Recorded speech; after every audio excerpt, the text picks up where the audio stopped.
Here is a simple submersible pump bought from a pet shop, so it's meant for a fish tank.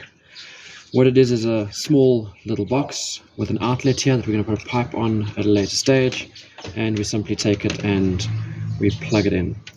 So just before we put it into water, I want to just take it apart so you can see what's happening, and it is a bit tight.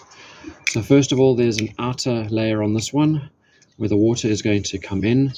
There can, and I think there used to be a filter in here to stop dirty water coming in.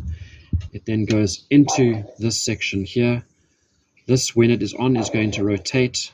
The water will come in, turn around, out this way, or through this way, and up, out on the top here.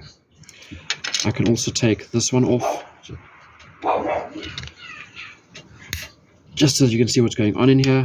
And this one is actually a bit dirty. Let's just clean it off while we're here. So as I said, the water comes in here. This, I can turn it. You can see it jumps a little bit. So let's bring it closer. It jumps a little bit. So as it jumps, or turns rather, it's going to push the water through and out here. This one is a fixed speed pump, so we're not going to get any changes to the speed of this. But this one has a simple flow restrictor there, so it's setting 0, 1, and 2. So on here, let's bring this closer. My finger, I don't know if you can actually see it there. The opening is there on a vein, and if I turn this, and it's very tight, if I turn this, it's going to open and close those veins in there to make them allow more or less water through there. That's a little bit tight to see, so maybe from that angle you can see it. So it doesn't really work that well for a flow restrictor on this one. I have tested before, but we can vary that. There we go, there's completely open. And the completely closed option, it's not actually closed very much there. It seems to have not done much. Okay, so in theory there is.